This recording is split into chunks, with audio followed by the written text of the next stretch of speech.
بسم اللہ الرحمن الرحیم۔ السلام علیکم محترم سامعین اور عزیز طلبہ کرام، امید کرتا ہوں کہ آپ تمام احباب خیر و عافیت سے ہوں گے۔ آج کا ہمارا سبق نمبر 15 ہے، جس میں ہم پڑھیں گے رفع الفعل المضارع، یعنی فعل مضارع کب مرفوع ہوتا ہے، اس پر ضمہ ہوتا ہے۔ گزشتہ اسباق میں ہم نے پڑھا تھا کہ فعل مضارع کبھی کبھار منصوب ہوتا ہے تو کبھی مجزوم ہوتا ہے، اور ان کے ادوات اور عوامل بھی ہم نے پڑھ لیے تھے۔ فعل مضارع منصوب اس وقت ہوتا ہے جب اس پر ان، لن، کئی، اذن یہ حروف داخل ہوتے ہیں، اور مجزوم اس وقت ہوتا ہے جب فعل مضارع پر لم، لا، الناہیہ اور ان داخل ہوتا ہے، ان شرطیہ، حرف نفی و جزم، حرف شرط و جزم، تو مجزوم فعل مضارع مجزوم ہوتا ہے۔ تو آج ہم پڑھیں گے کہ فعل مضارع مرفوع کب ہوتا ہے۔ تو آسان سی بات ہے کہ جب ادوات نصب بھی نہ ہو اور ادوات جزم بھی نہ ہو تو اس وقت فعل مضارع اپنی اصلی حالت میں ہوتا ہے، جو کہ مرفوع ہوتا ہے۔ تو آئیے پڑھتے ہیں اور سمجھتے ہیں۔ بسم اللہ الرحمن الرحیم۔ رفع الفعل المضارع، فعل مضارع کا مرفوع ہونا۔ الامثلہ: تطیر الحمامۃ، کبوتر اڑتی ہے یا کبوتر اڑتا ہے۔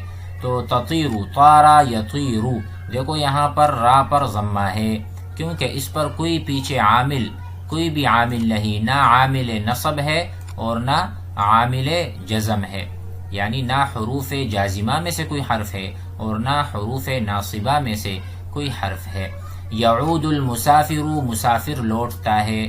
تسیر السحب، بادل گھوم رہے ہیں آسمان میں۔ ینزل المطر، بارش برس رہی ہے۔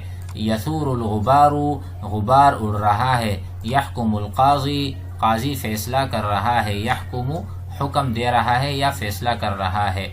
البحث، بحث سے بھی سمجھ لیتے ہیں، البحث۔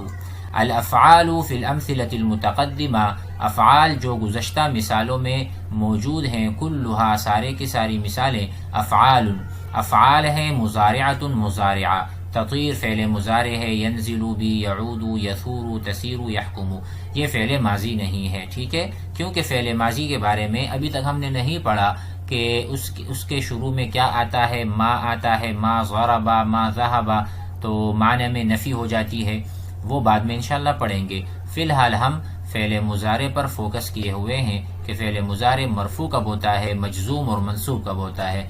تو دیکھیں کہہ رہے ہیں کہ تمام افعال فعل مضارع ہیں۔ وَإِذَا تَأَمَّلْنَا، اگر ہم غور کریں گے، اواخرها، ان افعال کے آخری حرف پر یا ان کے اخیر میں، وجدناها، ہم ان افعال کو پاتے ہیں، مرفوعتاً، کہ ان پر رفع ہے یعنی ضمہ ہے۔ فما سبب الرفع، تو رفع یعنی ضمے کا سبب کیا ہے، یہ افعال جو ہیں یہ مرفوع کیوں ہیں، رفع کس وجہ سے یہاں پر موجود ہے؟ تو کہتے ہیں السبب، سبب یہ ہے، ان هذه الافعال، کہ ان افعال کے شروع میں، لم يتقدمها شیء، ان سے پہلے کوئی بھی چیز نہیں آئی، من الادوات، ان ادوات میں سے، التي توجب نصبها، جو کہ نصب کو واجب کر دیتا ہے، یعنی اگر وہ لن، ان، لن، کئی، اذن اگر اس کے شروع میں آ جاتا تو واجب تھا کہ ہم اس کو نصب دیتے، جب وہ نہیں ہے تو سبب ہی نہیں، تو اس لیے بغیر کسی سبب کے وہ کیا ہے، مرفوع ہے۔ او توجب جزمہا، یا وہ ادوات ان کے شروع میں نہیں ہیں جو اس کو مجزوم بنا دیتے ہیں، جیسے لم، لا اور ان جو ہم نے پڑھا تھا۔ ولذالک ارتفعت، اسی لیے یہ افعال مرفوعہ ہے۔ ارتفعت بمعنی مرفوعہ ہے، اس کا اور بھی معنی ہے لفظی، لیکن یہاں پر معنی کیا ہے کہ افعال مرفوعہ بنے ہیں، اس لیے کہ ادوات نصب اور ادوات جزم سے خالی ہے۔ فخلوها، تو ان افعال کا خالی ہونا، من ادوات النصب، ادوات نصب سے، و ادوات الجزم، ادوات الجزم سے، ہوا سبب الرفع، وہی یعنی یہ خالی ہونا ہی سبب ہے کہ یہ مرفوع ہے، کہ یہ افعال مرفوع ہے یہاں پر۔ آگے چلتے ہیں قاعدے کی طرف، تو قاعدے میں ہے القاعدہ، یرفع الفعل المضارع، فعل مضارع مرفوع ہوتا ہے، اذا لم تسبقه، اگر اس سے پہلے کوئی ادات نہ آئے، من ادوات النصب، ادوات النصب میں سے، او الجزمی، یا ادوات الجزم میں سے، اگر کوئی بھی حرف اس کے شروع میں نہ ہو تو یہ اپنی اصلی حالت پر برقرار ہوگا، اور یہی اس کا سبب ہے مرفوع ہونے کا۔ التمرین الاول، عین، تعیین کریں الافعال المضارعہ المرفوعہ، کہ بھائی اس میں افعال المضارعہ اور مرفوعہ کون کون سے افعال ہیں، فی الجمل الآتیہ، آئندہ جملوں میں، وبین، اور بیان کریں سبب رفعہا، وہ سبب بھی بیان کریں کہ یہ مرفوع کیوں ہے۔ یود، ود، یود، یود فعل مضارع کا صیغہ ہے علی، علی چاہتا ہے، ان یلعبا، کہ وہ کھیلے، بالکرتی، گیند کے ذریعے۔ دیکھو ان یلعبا، یہاں پر تو ابھی نصب آئے گا، فعل مضارع منصوب، منصوب کیوں ہے؟ بأن۔ یہاں پر مطلوب ہے افعال مضارعہ مرفوعہ بیان کریں، تو ہم پہلے کو بتا دیں، یود فعل مضارع مرفوع وحالت رفعہ خلوها من ادوات الجزم والنصب، یہ رفع اس لیے ہے کہ یہ خالی ہے ادوات رفع اور جزم سے، اس لیے یہ مرفوع ہے۔ انشاءاللہ آخر میں ہم ترکیب بھی پڑھیں گے تو اس میں سے بھی سمجھ میں بات آئے گی۔ یشد الاطفال الحبل، بچے کھینچ رہے ہیں، الحبل، رسی کو، شدہ یشد، یشد مرفوع کیوں ہے؟ وما سبب الرفع، تو آپ کہہ سکتے ہیں یشد فعل مضارع مرفوع وعلامت رفعہ خلوها او خلوه من ادوات الجزم والنصب، اس طرح سے بھی آپ بیان کر سکتے ہیں۔ تیسری مثال، ذهبت الى الشجرة، میں درخت کے پاس گیا، کئی، تاکہ، استظل بظلها، تاکہ میں اس کے سائے میں سے سایہ لے لوں، تاکہ میں اس کے سائے میں آرام کروں یا وہاں پر سایہ لوں، تو کئی استظل، تو استظل تو نہیں ہے، تو اس لیے اس مثال میں فعل مضارع مرفوع نہیں ہے، ہاں فعل مضارع منصوب ضرور ہے، بکئی، منصوب بکئی ہے۔ اسی طرح سے تمام مثالوں کو آپ احباب پڑھ بھی لیں، سمجھ بھی لیں اور اس کی پریکٹس بھی کریں۔ التمرین الثانی، اتمم ای اکمل، مکمل کرو، الجمل الآتیہ، آئندہ جملوں کو، بوضع فعل مضارع، اس طرح سے کہ یہاں پر آپ فعل مضارع مرفوع کو رکھیں گے، فعل مضارع جو کہ مرفوع ہوگا فی الامکنۃ الخالیہ، جو خالی جگہ ہیں۔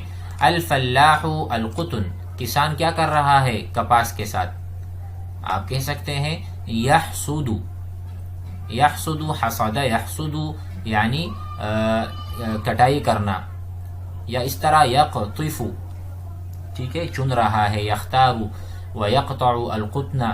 اسی طرح القط بلی، الفأر چوہا، تو کیا کہہ سکتے ہیں؟ القط یأکل الفأرۃ، بلی چوہا کھا رہی ہے، یأکل، دیکھو یأکل فعل مضارع مرفوع ہے، اور یہی اس تمرین سے، تدریب سے مطلوب ہے کہ یہاں پر فعل مضارع مرفوع آپ رکھیں گے خالی جگہوں میں، تو جو بھی فعل مناسب ہوگا ان کو یہاں پر ضرور رکھیں۔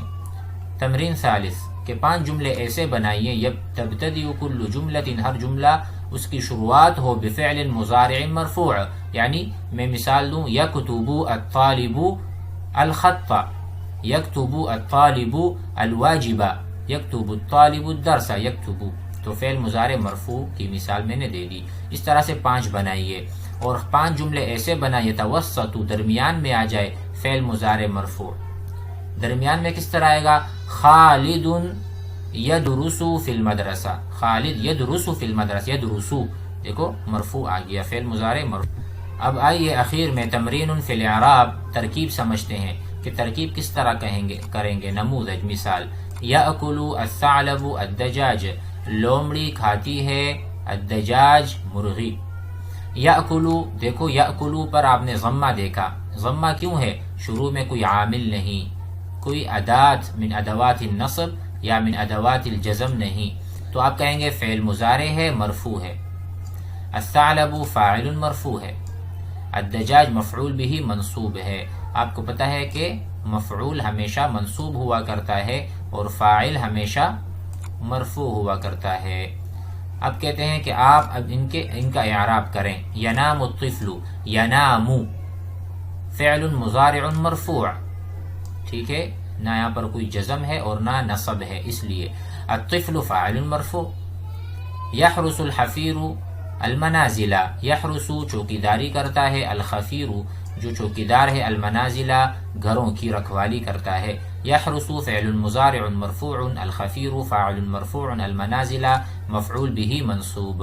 یحب فعل مضارع مرفوع، الولد فاعل مرفوع، ان حرف نصب، ان یلعب فعل مضارع منصوب بان. امید کرتا ہوں کہ آج کا سبق بھی آپ احباب کو سمجھ میں آ گیا ہوگا. والسلام علیکم.